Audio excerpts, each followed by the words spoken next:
Sir sir మహిళల పేరిట ఏంటి పాలిటిక్స్, ఈ నివేదిక మాట ఏంటి? ఇది నిజమే అండి, ఇది ముఖ్యమైన అంశం కదా. పదే పదే రెండు ఎక్స్ట్రీమ్స్ చూస్తున్నాం మనం ఇక్కడ. ఒక ఎక్స్ట్రీమ్ ఏమో అక్కడ జరిగిందని నివేదిక ఉంది కదా, నివేదిక మేము చెప్తే తప్పేంటని వీళ్ళు. రెండోది ఏదో నివేదిక ఎందుకో వచ్చింది, దానికి ఏం ప్రాధాన్యత లేదు అని. మూడో విషయం చెప్తున్న వర్మ, నేను చెప్పే కదా ఇప్పుడు ఒక ఆవిడ అప్పుడు సమర్థించినాము, ఇప్పుడు బయటకు వచ్చారు, ఇప్పుడు ఆమె వేరే మాట్లాడతారు. అంటే మనం ఏ పార్టీలో ఉన్నామనే దాన్ని బట్టి కాదు కదా, మహిళల సాధికారత కథ, మహిళల అభివృద్ధి అనే అంశాలను మహిళల కోణంలో మాట్లాడండి తప్ప మహిళలను ఒక షీల్డ్గా వాడుకునేటటువంటి పరిస్థితి ఏ రాజకీయ పార్టీ కూడా చేయకూడదు. కవచం కాదు, మహిళలు అనేవాళ్ళు రాజకీయమైన చర్చకు ఒకరినొకరు ఆరోపించుకోవడానికి, మాట్లాడితే బూతులు తిట్టడము, మాట్లాడితే ఇంట్లో వాళ్ళని తీసుకురావడం, మాట్లాడితే ఆడవాళ్ళు అంటాము, అక్కలు చెల్లెళ్ళు కూడా లేకుండా మాట్లాడటము, ఇది ఒక చాలా చాలా దారుణమైన ఒక పరిస్థితి. నివేదిక నిజం కాదా? నిజమే. ఎందుకో టైమ్స్ ఆఫ్ ఇండియా అని వచ్చింది కాబట్టి అందరు టైమ్స్ అన్న టైమ్సే కాదు, టైమ్స్ ఆఫ్ ఇండియాలో వచ్చింది, హిందుస్థాన్ టైమ్స్లో వచ్చింది, ఇండియా టుడేలో వచ్చింది, సౌత్ ఫస్ట్లో వచ్చింది. ఇదిగోండి ఇవన్నీ అవే. కర్ణాటక, ఆంధ్రప్రదేశ్ టాప్ ఇన్ ఎవరు ఎందుకు ఈవెన్ ఏఐ కూడా చెప్తూ ఉంది. అప్పుడు పవన్ కళ్యాణ్ చెప్పింది కూడా దాదాపు మిస్సింగ్ అన్నప్పుడు ఇదే కదా. ఇంకో మాట కూడా చెప్తున్నా, ఈ నివేదిక 2017లో కూడా ఉంది. ఓకే, 2017లో నిజానికి ఇలాంటి నివేదికలో 17.5% అన్నారు. 17.5% ఉంది పరిస్థితి అని చెప్పారు. అది ఇప్పుడు 12.5% దీంట్లో చెప్తున్నారు. ఈ మాట కూడా చెప్తున్నారు ఎంతో కొంత తగ్గిందని. అటు సాక్షిలోనూ ఇటు మంత్రి గారు ఒక మాట్లాడినప్పుడు కూడా మేము తగ్గించామన్నట్టుగా. నిజంగా మహిళలకి పరిస్థితి ఎందుకు వచ్చింది దాని గురించి చర్చించి వాళ్ళను మెరుగుపరచడానికి, సాధికారత తర్వాత ఉపాధి కల్పించడానికి ప్రయత్నించే బదులు అది ఎక్కడ మొదలైన చర్చ ఎక్కడికి పోయింది?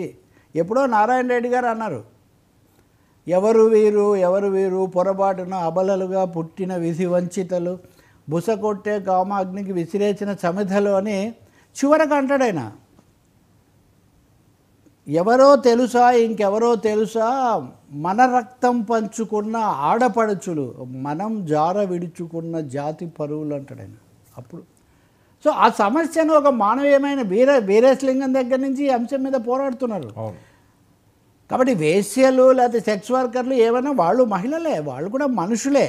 వాళ్ళని ఏదో దాని ఆధారంగా చేసుకొని రాజకీయాలు నడపడమే కానీ నిజంగా 2017 నుంచి 2025 ఈ 8 ఏళ్లలో ఈ విషయం మీద రాజకీయ పార్టీలు ఎంత మాత్రం దృష్టి పెట్టింది, ఆ పార్టీ ఉంది, ఈ పార్టీ ఉంది. ఇప్పటికైనా కానీ మీరు ఈ నివేదికను తోచిపుచ్చకండి.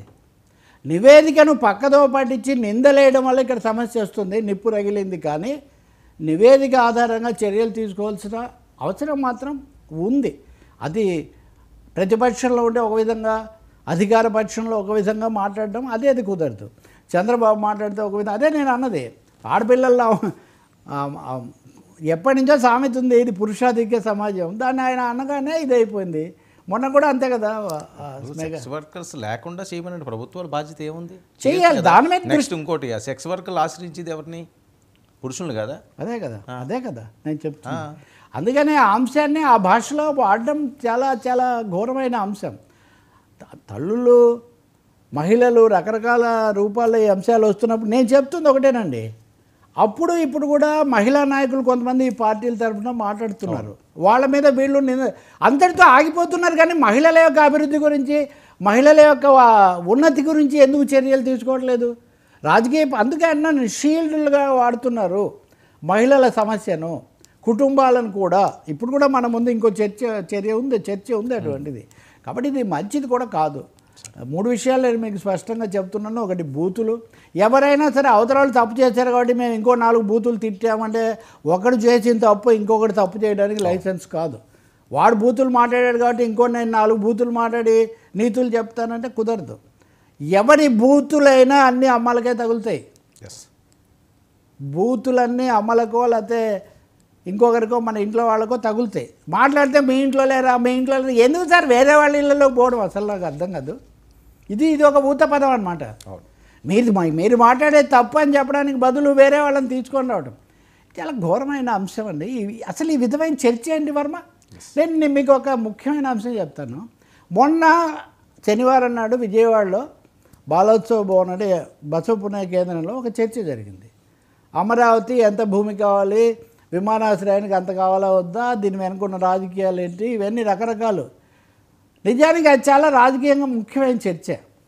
ఇంతవరకు దాని గురించి మాట్లాడలేదు, ఖండనలు లేవు, ఏం లేవు.